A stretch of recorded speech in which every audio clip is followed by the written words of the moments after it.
میں اگر اس میں اور ڈیٹیل میں جاؤں گا تو یہ الگ ہی ٹاپک ہو جائے گا پھر.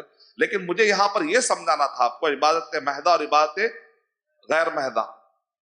تو حج کو جانے کے لیے پلین استعمال فلائٹ میں جاتے نہیں آتے, جائز ہے ناجائز ہے؟ اب فتوی آپ لوگ دے رہے دیکھیں, میں نے دے رہا ہوں, یہ نہیں بولنا ارشد بھائی مفتی بنا دی. اچھا فلائٹ میں حج کے لیے جانا جائز ہے ناجائز ہے؟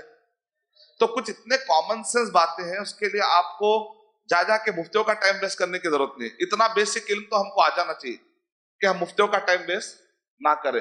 کچھ بھی نہیں, مول صاحب فلائٹ میں جانا جائز ہے کیا؟ بیچارے سمجھا لیتے بیٹھنا پورا. پہلے اگر آپ سمجھ کے رہے عبادت مہدہ اور عبادت غیر مہدہ تو آپ نہ سوال کرتے نہ ان کا ٹائم ویسٹ ہوتا. لیکن جہاں پر آپ کو کلیئرٹی نہیں ملتی, کچھ چیزیں کامن سینس ہے, وہاں پر جا کے مول صاحب کوتیمیر کٹا کھانا نہیں کھانا, اب پورا سمجھانا, پوری آدھا گھنٹہ آپ کو, تو آپ کو پہلے سمجھ جانا چاہیے. اللہ کے نبی صلی اللہ علیہ وسلم کوتیمیر کھائے کی مول صاحب, حلیم کھائے کی, بریانی کھائے, ایسا. اب سوال شروع, اب ہندوستان میں کئی ایسے پرندے ملتے جو ڈیزرٹ میں ملتے ہی نہیں تھے, تو اب ہم بہت ساری چیزیں کھا رہے ہیں جو اللہ کے نبی صلی اللہ علیہ وسلم کے زمانے میں بہت سارے ایسے ڈشز ہم کھا رہے ہیں. مکرونی کھا سکتے کیا مول صاحب؟ میگی نوڈلز کھا سکتے کیا؟ تو ہم بولیں گے غذاؤں کی اصل کیا ہے؟ عبادت غیر مہدہ ہے. آپ اس وقت تک نہیں روکیں گے جب تک کہ روکنے کی دلیل نہ آ جائے. اگر کوئی آپ سے کہے کہ اس کے اندر خنزیر کے ٹریسز پائے جا رہے ہیں تو آپ کو رک جانا چاہیے. تو اس کو کہتے ہیں صابن استعمال کر سکتے نہیں کر سکتے؟ کوسا صابن بول کے پوچھنا پہلے, ایسا جنرل دے تو کیسا؟ اب مفتی بن گئے بولے تو. اگر وہ صابن جس کے بارے میں آپ کو کلیئر ہو کہ اس کے اندر جیلیٹن ہڈیاں ملائی جا رہی, تو ہڈیاں کو سے اگر فش کے ہڈیاں ہیں حلال, فش حلال تو اس کے ہڈیاں بھی کانٹے بھی حلال. لیکن اگر وہ دوسرا جانور کا ہو تو پھر وہ حلال ہوا نہیں ہوا, ایک سوال اٹھا.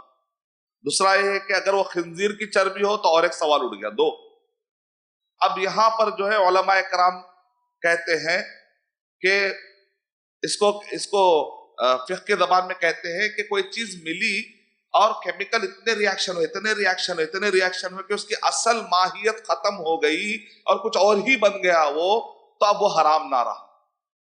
شیخ ابن عثیمین رحمۃ اللہ علیہ کہہ رہے اگر کوئی یہ کہہ دے فیوچر میں کہ صابن میں ابھی بھی خنزیر کے ہڈیوں کے یا چربی کے جو بھی ملایا جا رہا ہے وہ کیمیکل ریاکشن ہو کر آج کی ریسرچ بتا رہی ہے کہ بالکل ختم ہو جا رہا, اس کی کوئی حقیقت ہی باقی نہیں ہے. لیکن فیوچر میں اگر کوئی ثابت کر دے کہ کچھ ایسے کیمیکل ریاکشن, کچھ ایسے کیمیکلز ملائے گئے تھے جس کی وجہ سے ابھی بھی اس کے ٹریسز پائے جا رہے ہیں, تو فیوچر میں اس کے حرام کا فتویٰ دے سکتے ہیں. کہا شیخ ابن عثیمین. کب دے سکتے؟ جبکہ کلیئرٹی آ جائے کہ کوئی نہ کوئی حرام چیز اس کے اندر ملاوٹ ہو سکتی ہے بول کر یقین اگر ہو جائے.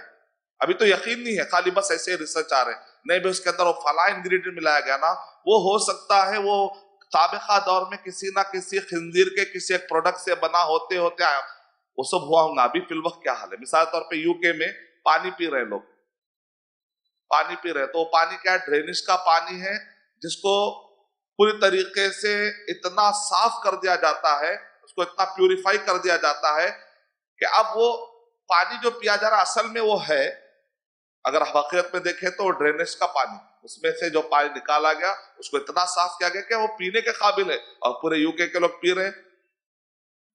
اور آپ بھی جو ہے اگر آپ جا کر دیکھیں گے گنڈی پیٹ کا تالاب, ڈائریکٹ پانی پینا چاہیں تو آپ پی نہیں سکتے, اتنا کیچڑ ہوتا. لیکن جب وہ ہمارے گھروں تک نل تک پہنچ جاتا ہے تو اتنے سارے پروسیس کے بعد وہ ہمارے پاس آتا ہے کہ پینے کے بالکل لائق بن جاتا ہے, تو یہ حلال ہو گیا. کیوں؟ حرام کہنے کے جو چیزیں تھی صاف ہو گئی. اس کو کہتے ہیں بعض اوقات ایک چیز حرام ہوتی ہے اگر اس کے اندر یہ چیزیں پائی جاتی ہیں, اگر وہ چیزیں ہٹا لی جائے تو پھر واپس وہ چیز کیا ہو جاتی ہے؟ حلال ہو جاتی ہے. یہ اصول بھی معلوم ہونا ضروری.